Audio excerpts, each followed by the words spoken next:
एगो भौजी से विनती करो कहे आज उहे गीत जमे के बेरा आ गइल बा जी। अरे की गवना करा के बहरा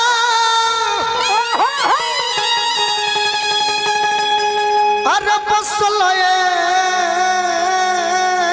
सजनवा। इस गीत का मैं फेवरेट इंसान शिवानी है ने आओ एगो गाना 2022 में गौले रहने और वो गाना के फैन हमारे गोलू बाबू हो गए नहीं। आज जहाँ भी मुलाकात होला ये गाना हमारे बाबू सुनी ले सुनाए बराबर आदेश के पालन करब हम। आदेश ना अगर हम जमी जी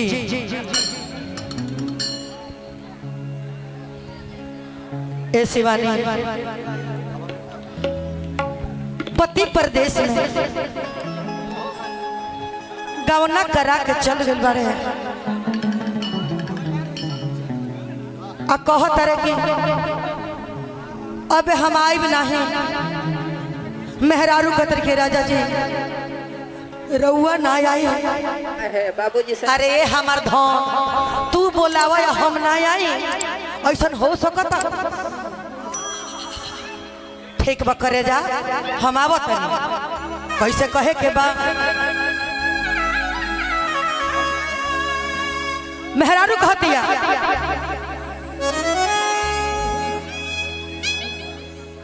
कि गवना करा के बहरा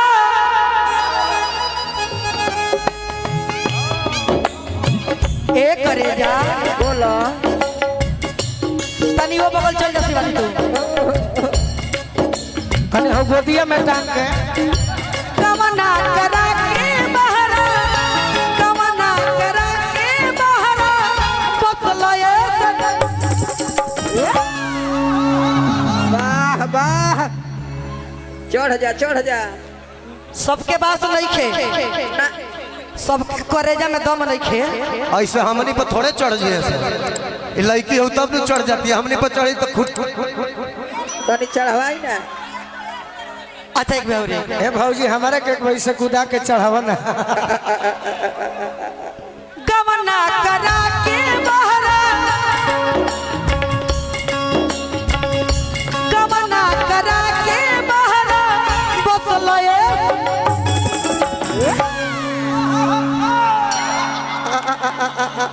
हम कहीं कि भर मुँह ले लो उतना क्षमता बा रोके के एक बे चंदन के तरी करी ना एक बे के देखी भाई भैया के नाम शिव कुमार यादव जी हे निर्मला भौजी आरजेडी लवर शिव कुमार राय जी हजारों हजार के पुरस्कार नमस्कार रहे एक बे ही तरी चंदन जोरे प्लीज हम तो चढ़ा ले लेकिन वहाँ के गजन हो जाए मर्द मेहरान में फूट पड़ जाए ना हम करे नहीं खींचा ना पड़ी ना हम भारी बनी दिक्कत हो जाए कवना सब तीन पर जाके फसला ए सजना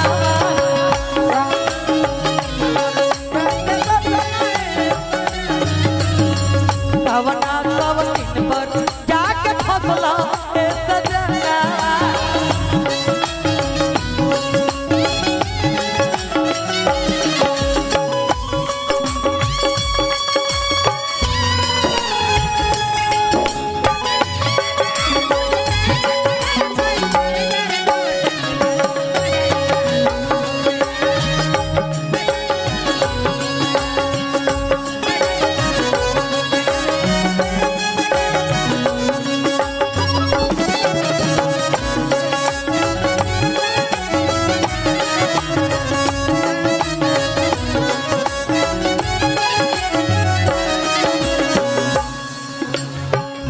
और मेहरारू कहतारी ए राजा जी रउआ तो हमारा छोड़ के चल गई नी लेकिन हमार जिंदगी के यहाँ कोटा ये करे जा कहियो फोनवो ना कर ले हमार जान साड़ी के किनारी हमार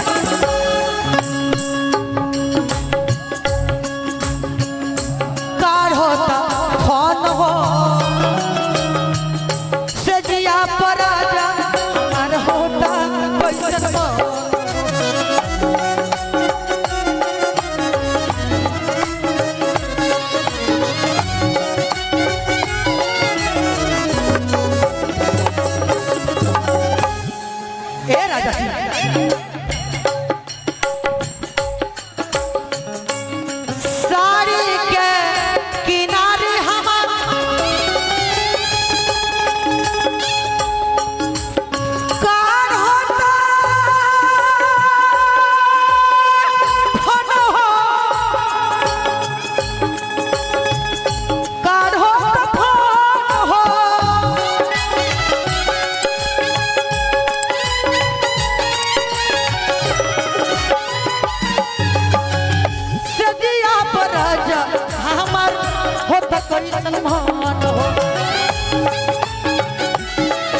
जरता जवानी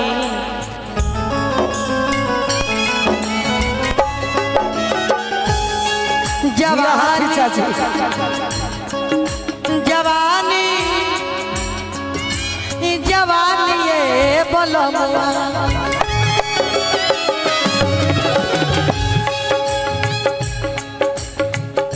जरता जवानी जैसे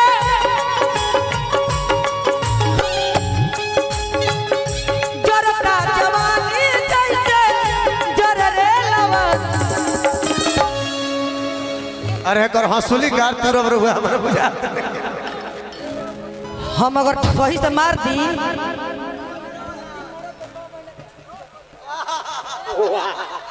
अगर बढ़िया से मैंने मार दी तो नहीं रउओ के कहते नहीं मन देवर है तो कहे के पड़ता जोरता जवानी जैसे सिखा कब्या अगर कोई टकरा जाए ऐसा लड़ाई करना है मर्द के जोरे वाला से नहीं बोल होई मर्द के छोड़े के पड़ी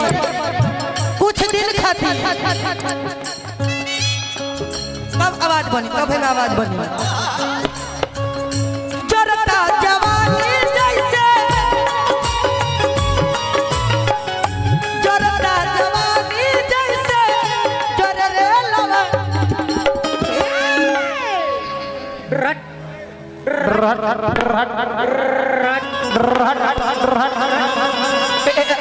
इतना जात के मुंगा दी है सदुन अब एगो मरद आ तीन गो मेहरारू के कवर करी देखिए आ गइल नो जरा मरद नहीं रहा बाघ में ये बात सही है मतलब हम लोग आपसे बहुत कम मतलब अभी तो नए नए आए हैं साइड में बोलो आज तक आप जैसी शेरनी नहीं देखे हैं मान गए हम लोग मान गइलू ना हम लोग मान गए ए शिवानी तो तू कहियो मान जीबो ई शेरनी ना हई ई हाथी चाची हई धान यहाँ हाथी नहीं मान ली हाथीए बानी लेकिन दम बानू सुढ़वा में दम बा कि ना सुढ़वा में धान यहाँ हाथी नहीं जोड़ा भवना सब तीन से जाके फसला ए सजना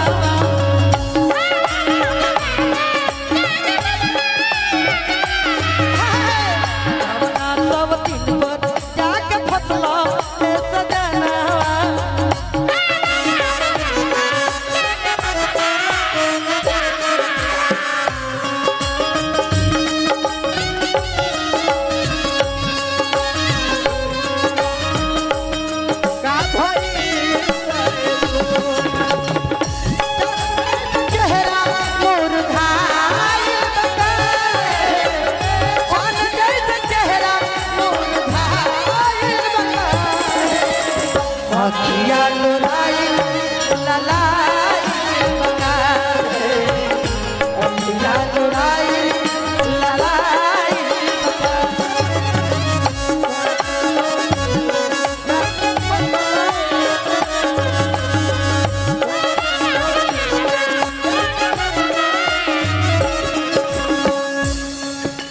गोलू बाबू और मेहरारू कहते राजा जी कह धनिया रौरा गौना करा के हमरा के छोड़ के चल गई अरे भाई एक बेर ना बुझाई कि केंगा भौजाई रही रात भैया ना सोचले हाय हाय छूटल नाही हर दे बेदर दे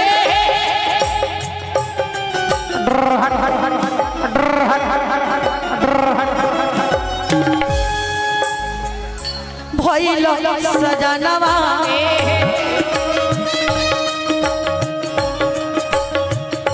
भइल ए सजनवा काहे भइल ए सजना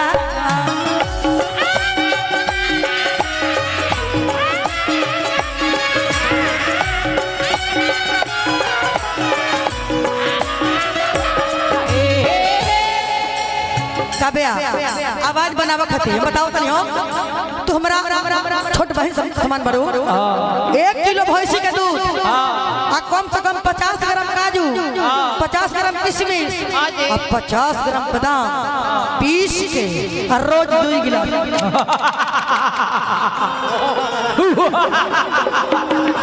तब आवाज बनी ना तो फिटनेस दिखावा तो आवाज होइए नहीं के हमनी के यही के काम बा सही बात बा हाँ क्या जी। काम बा शिवा भैया नहीं है तब ना। ए कब जवाब देबू का शिवा भैया तोरा में हिम्मते नहीं थे अगर तोरा भाष सके तो जवाब दे। एकरा नियर हमार माई बिया समझी की और बेटी बनी जी और वो सामने छोट बनी मंच पर बेटी नहीं ना चले वो बात नहीं के कलाकार कलाकार ये क्या बूढ़े पैदा हो गए का ये गायकी के अखाड़ा हो। हाँ मैं गोलुआ हमें भाईचारा दिखाई देता का ले जा। नहीं के बात वो नहीं के अरे बेटी हो जवान बड़ुआ हंस दो हिम्मत बता बात जवानी के बाद मारा को बेटा हो गया अभी बेटी है भाई छूटल नाही हरदी बेदरदी भइला सजनवा भइला ले सजनवा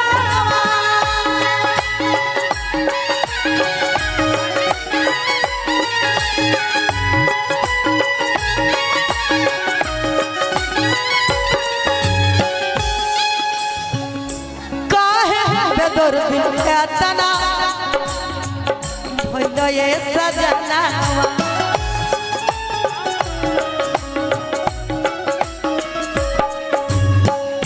डरना नहीं चाहिए नहीं अरे लड़ाई के मैदान में कोशिश करना चाहिए कहाँ डरना नहीं चाहिए जो डर गया वो मर गया अरे आप ही हैं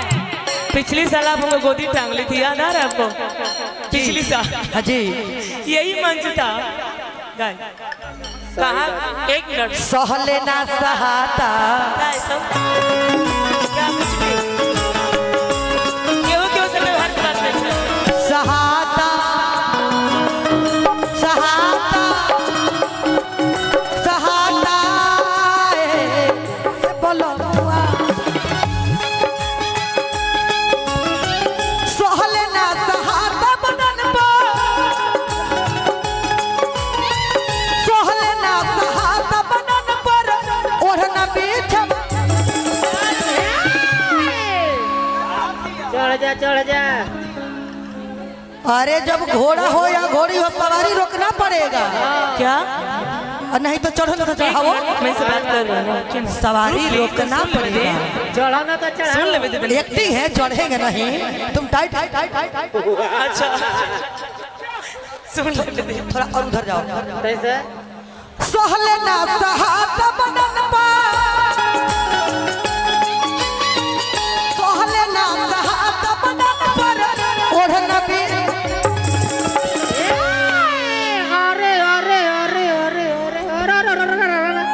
अरे अरे अरे कि सहले सहला नहीं सहले सहला नहीं चढ़ैया राजा भोर